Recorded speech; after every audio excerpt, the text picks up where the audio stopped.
चौधरी साहब, मामलात आते हैं, आपके दौर में भी आपको याद होगा एक वो बहरान था, लेकिन वो पेट्रोल बहरान था, वो तो खैर किल्लत ही हो गई थी। जब उस वक्त भी बड़ा शोर मचा जी कि शाहिद खान भाई साहब पेट्रोलियम मिनिस्टर थे कि जी फारग करें इन्हें, बड़े बुरे हालात हो गए, लेकिन कुछ भी आपकी हुकूमत ने नहीं किया था, वो अपनी कुर्सी पर मौजूद रहे, बल्कि बाद में वज़ीर आज़म भी बने, उसकी नौयत फ़र्क थी। लेकिन आज हुकूमत ये कह रही है कि हम लोगों को रिलीफ देने के लिए पेट्रोल पंप मालिकान के नाजायज़ मुतालबात नहीं मान रहे। इस पर तो अपोजिशन को सपोर्ट करना चाहिए। और आप ये ट्वीटें कर रहे हैं, मरियम नवाज शरीफ साहिबा, पाकिस्तान की आवाम को आटा चीनी और अब पेट्रोल के लिए कितारों में खड़ा कर देना सिर्फ बेइज्जती और नाअहली नहीं, जुल्म की इंतहा है। वो हुकूमत कह रही है हम रिलीफ के लिए लड़ रहे हैं। देखें जी, पहली बात तो ये है कि अमली तौर पे अभी तक जो हुकूमत ने रिलीफ लोगों को दिया है पाकिस्तान की आवाम को, वो तो आवाम से कोई ढका छुपा नहीं है कि किस चीज़ में उनको रिलीफ मिला है, कतई तौर पर नहीं मिला। आज अगर ये नीयत ज़ाहिर कर रहे हैं कि हम जनाब सिर्फ इसलिए हम अभी मुतालबात नहीं मान रहे बकौल इनके जो नाजायज़ हैं ताकि लोगों को रिलीफ मिले, तो ये नीयत करने का भी बहुत शुक्रिया इनका कि रिलीफ देने की कम अज़ कम नीयत कर ली है इन्होंने पेट्रोल में।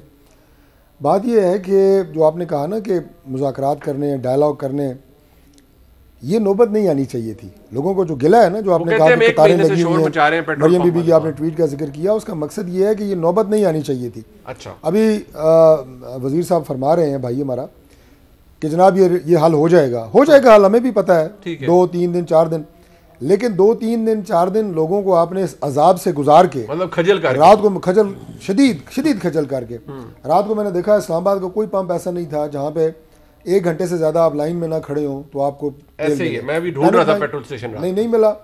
मैंने लाहौर जाना था, मैं नहीं जा सका क्योंकि मेरे पास पेट्रोल ही नहीं था। तो आज भी सूरत हाल आपके सामने है, सड़कों पे ट्रैफिक बड़ी कम है, लोग जो हैं वो अपनी आमदोरफ्त उनकी ख़त्म हो गई है।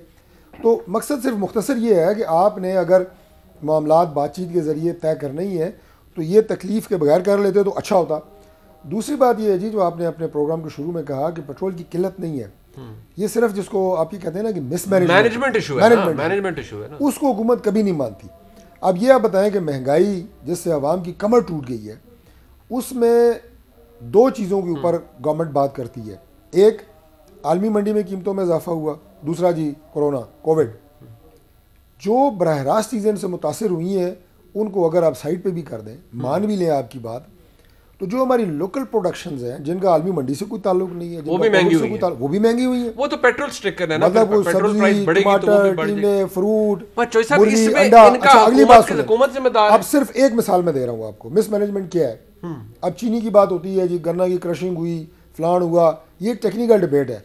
लोगों को जो बात समझ आती है वो ये आती है कि इनके कुछ ज़हीन तरीन जो इनके अफराद हैं उन्होंने इन्हें बताया कि जनाब पाकिस्तान में जो चीनी जिस मकदार में मौजूद है हमारी ज़रूरत से ज़ायद है, इन्होंने चीनी एक्सपोर्ट कर दी।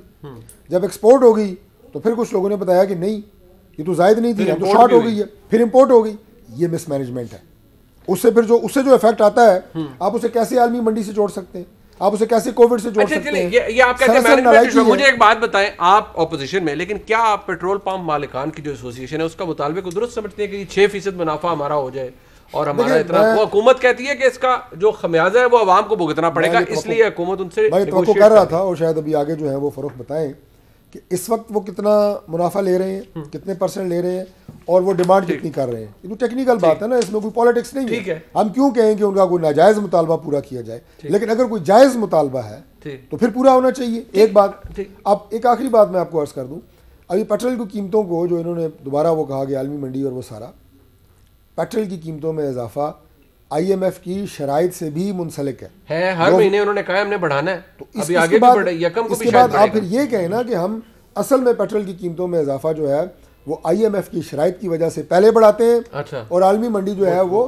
दूसरे नंबर के ऊपर आती है। नहीं, ये वज़ीर ख़ज़ाना ने कहा है ना, मैंने तो नहीं कहा कि हर महीने उन्होंने कहा हम इतना बढ़ाएंगे। थोड़ा क्लैरिफाई कर देता हूँ, मैंने पहले भी आपको कहा था जब आप अपना बजट बनाते हैं तो उस बजट में आपने डॉक्यूमेंट किया हुआ है कि आपकी इतनी लेवी आनी है। वो तो समझ गए, सुन लेना, मैं तो IMF के रोल की बात कर रहा हूं। उस पे जब IMF आपकी तमाम जो आपकी बजट को ही देख के बात करता है ना, आपके फाइनेंशियल डिसिप्लिन को, तो वो उनको भी साफ नजर आ रहा है कि आपने 150 अरब जमा करना था, 20 अरब हुआ, तो अब वो हमारी मजबूरी है कि हमने उसको बढ़ाना पड़ेगा, हमें 4 रुपये PL जो है वो लगाना पड़ेगा। लेकिन उससे ये है, ये ऑफसेट उस सूरत हो सकता है कि जैसी कीमतें नीचे आएँ तो उसके अगेंस्ट आवाम को रिलीफ